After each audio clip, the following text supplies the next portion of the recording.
তোমারে ডাকি যে মাগো নয়নের জলে, মতি যেন রহে সদা তব পদ কমলে। স্বামী সন্দর্শনে মায়ের প্রথম দক্ষিণেশ্বর যাত্রা। 1278 সালে দোল পূর্ণিমার দিনে জয়রাম বাটির বহু লোক যায় গঙ্গা স্নানে। পিতারে বলেন সারু, আমিও যাব গঙ্গা স্নানে। কন্যার মনের ভাব রামচন্দ্র বুঝিলেন অনুমানে। চলিলেন পিতা পদব্রজে কন্যা সাথে করে।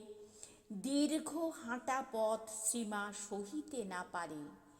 পথস্পার্শ্বে বৃক্ষ সমাচ্ছন্ন আছে কোনো স্থানে। রয়েছে দাঁড়ায়ে বৃক্ষ পথিকেরায়, রয়েছে দাঁড়ায়ে বৃক্ষ পথিকেরে আশ্রয় প্রদানে। দীর্ঘ পথ হাঁটিয়া দিন দুই পর, হঠাৎ সারুর হইল ভয়ানক জ্বর। জ্বরেতে কাতর শ্রীমা, নাচলে চরণ।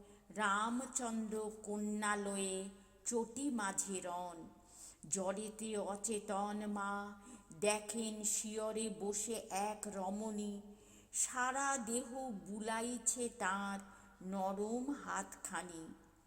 শুধালেন সারু তাঁরে, কে মা তুমি, তব কেন আগমন?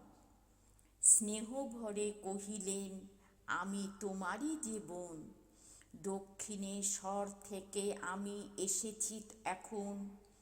সুস্থ হয়ে পাবে তুমি পতি দর্শন। সহসা জাগিয়া মাতার জ্বর গেছে ছাড়ি। সেই দিব্য দর্শনে মায়ের মনে উৎসাহ ভারী। নিশি ভোরে পুনরায় যাত্রা করে পথ হলো শেষ। অবশেষে দক্ষিণেশ্বরে পিতা পুত্রী করেন প্রবেশ। ধন্য তুমি ওগো মা সারদা জগত জননী, যাহারে ঘিরিয়া রহে ত্রিলোকপালিনী।